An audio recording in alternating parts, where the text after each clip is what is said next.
ஓம் நம சிவாய.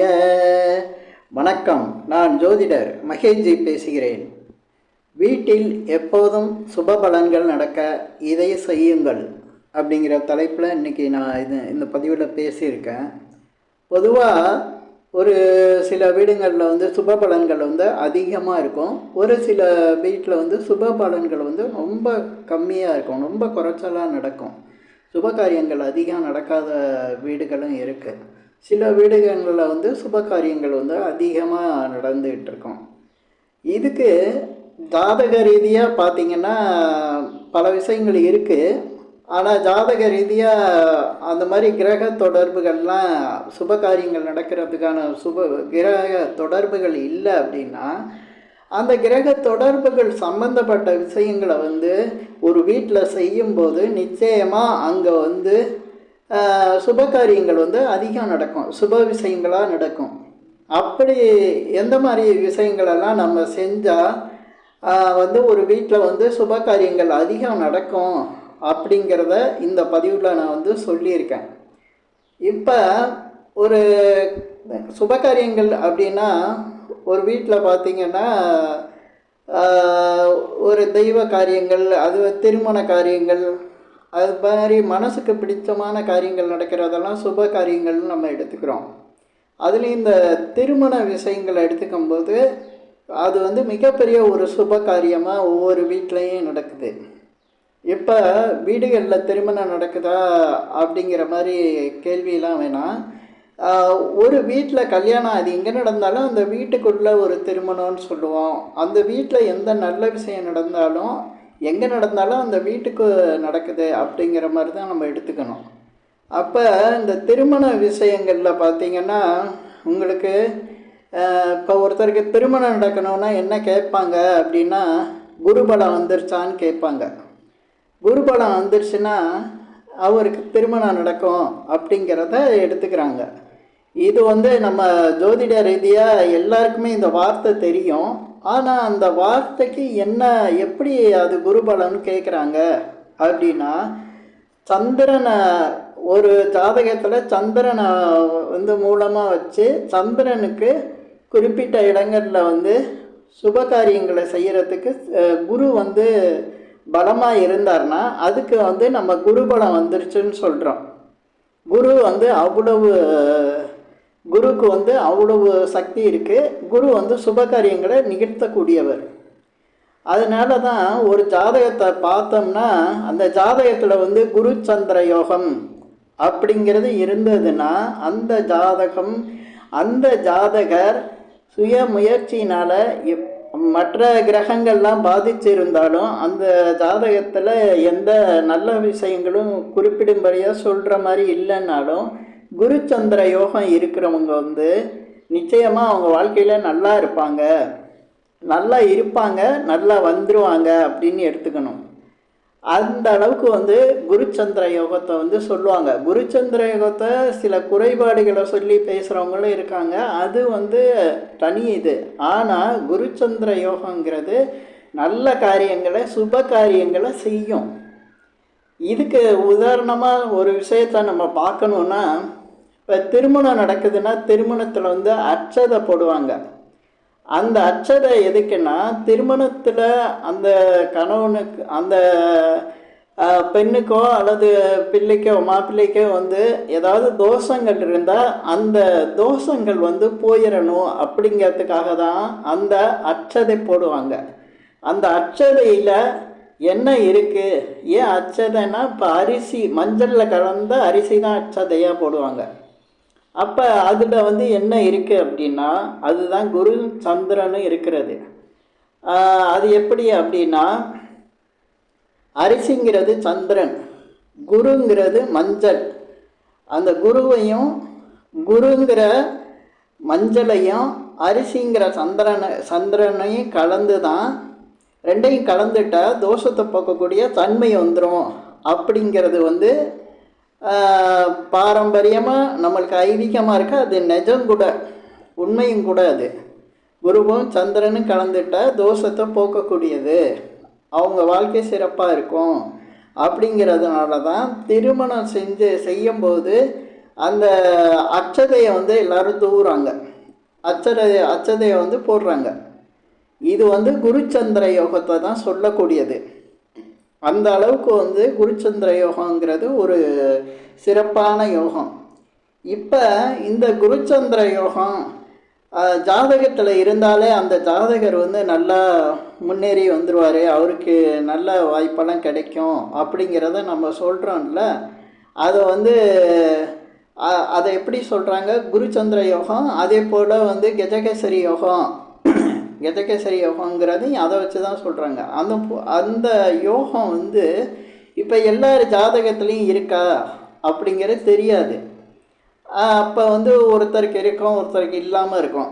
இப்போ திருமணம் செய்கிறவங்களுக்கு பார்த்திங்கன்னா அந்த மாப்பிள்ளைக்கோ பொண்ணுக்கோ குருச்சந்திர யோகம் இல்லாமல் இருந்தால் அதுக்காக தான் இந்த அட்சதையை கலந்து எல்லாம் வந்து தூவுறாங்க. அந்த அட்சதையை தூவும்போது அதுக்கு குருச்சந்திர பலம் வந்து அந்த தோஷத்தெல்லாம் சரி பண்ணிடும் அப்படிங்கிறதுக்காக தான் இந்த இதை வந்து அட்சதைங்கிறத வச்சுருக்காங்க.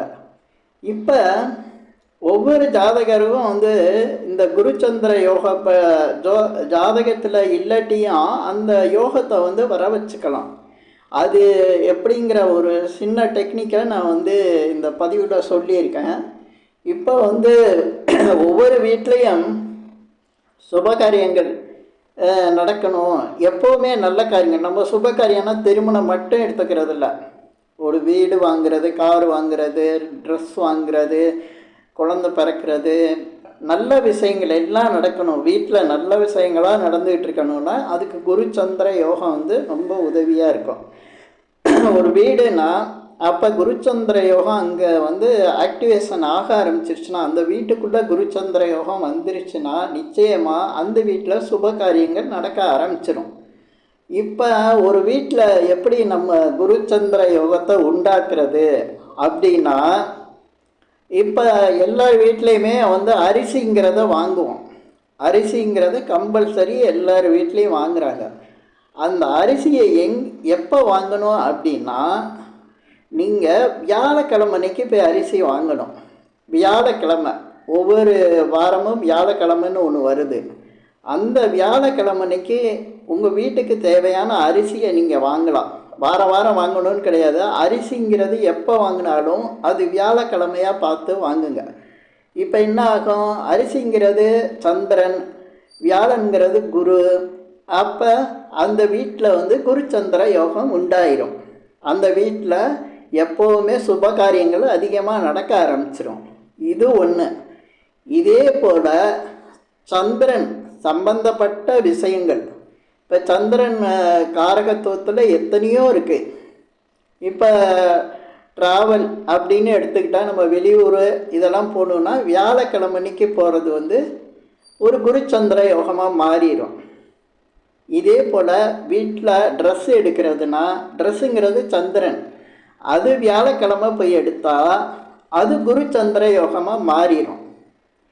அதே போல் இப்போ மளிகை பொருட்கள் வாங்கினா, மளிகை பொருட்கள் எல்லாமே சந்திரனில் வரும். அதுக்குள்ளே உள்ள பொருட்கள் வந்து டிஃப்ரெண்ட் இருக்குது. இப்போ மளிகை பொருட்களில் வந்து ஒவ்வொரு விஷயத்துக்கும் ஒவ்வொரு காரகத்துவம் இருக்குது. நம்ம அதை வாங்க வேணாம்.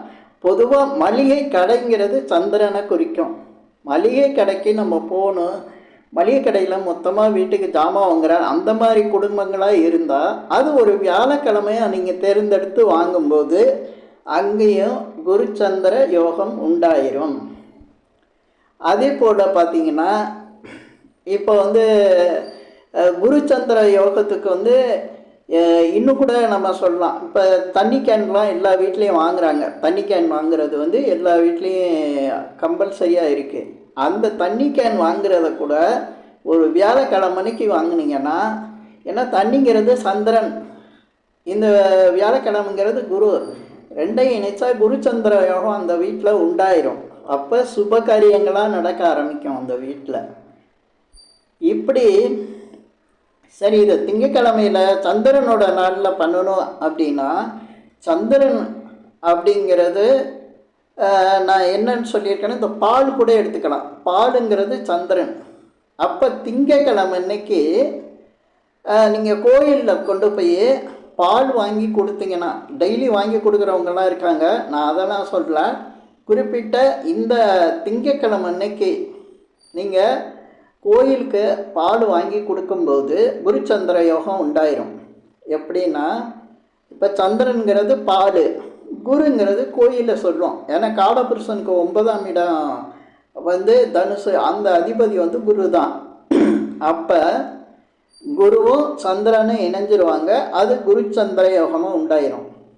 இப்படி பல விஷயங்கள் இருக்குங்க. இந்த குருச்சந்திர யோகம் ஜாதகத்திலே இல்லாட்டி கூட குருச்சந்திர யோகத்தை உண்டாக்கி சுப பலன்களை கொண்டு வரத்துக்கு பல விஷயங்கள் இருக்குது. இப்படி செய்யக்கூடாதது இருக்குது. அதை நான் வேறு ஒரு பதிவில் சொல்கிறேன். ஏன்னா இது சுப விஷயங்களாக சொல்லிக்கிட்டு இருக்கேன். ஏன்னா ஒரு பொருள் இந்த நாளில் நீங்கள் வாங்காதீங்க, இந்த நாளில் இது வாங்கக்கூடாது அப்படின்லாம் இருக்குது. அந்த மாதிரி ஜாதகங்களில் நம்ம சுப விஷயங்களை எடுத்து பண்ணாலே போதும், பல விஷயங்கள் நன்மையான விஷயங்கள் நடக்க ஆரம்பிச்சிடும். கிரகம் சேர்ந்துருக்கா இல்லையா அப்படிங்கிறதெல்லாம் பார்க்கக்கூடாது. அப்படி கிரகம் சேர்ந்துருக்கவங்களுக்கு தான் நம்ம குருச்சந்திர யோகத்தை உண்டாக்கி தோஷத்தை போக்க முடியும்னா, கல்யாணத்தில் குறிப்பிட்டவங்க அந்த ஜாதகம் பார்த்து தான் அச்சதை போடுவாங்க. அப்படி இல்லை, குருச்சந்திர யோகம் இருந்தாலும் இல்லாட்டியும் அந்த அச்சதை போடுறாங்க.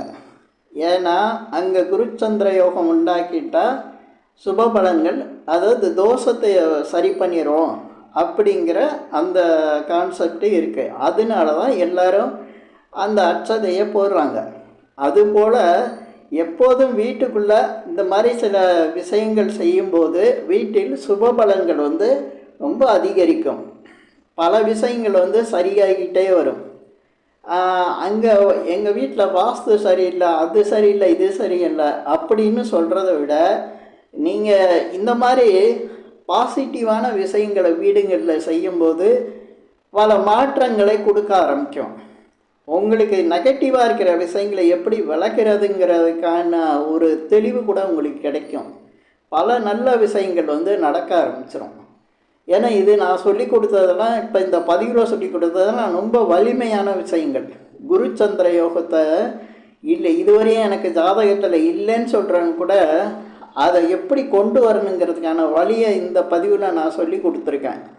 இதை எல்லோரும் பயன்படுத்திக்குங்க. இப்போ இந்த பதிவில் நான் சொன்ன விஷயங்கள் உங்களுக்கு பிடிச்சிருந்தா ஷேர் பண்ணுங்கள், லைக் பண்ணுங்கள். அதே போல் இந்த சேனலுக்கு சப்ஸ்கிரைப் பண்ணுங்கள். என்கிட்ட ஜாதகம் பார்க்கணுன்னா மட்டும் கீழே இருக்க என் நம்பருக்கு கால் பண்ணுங்கள். நன்றி, வணக்கம்.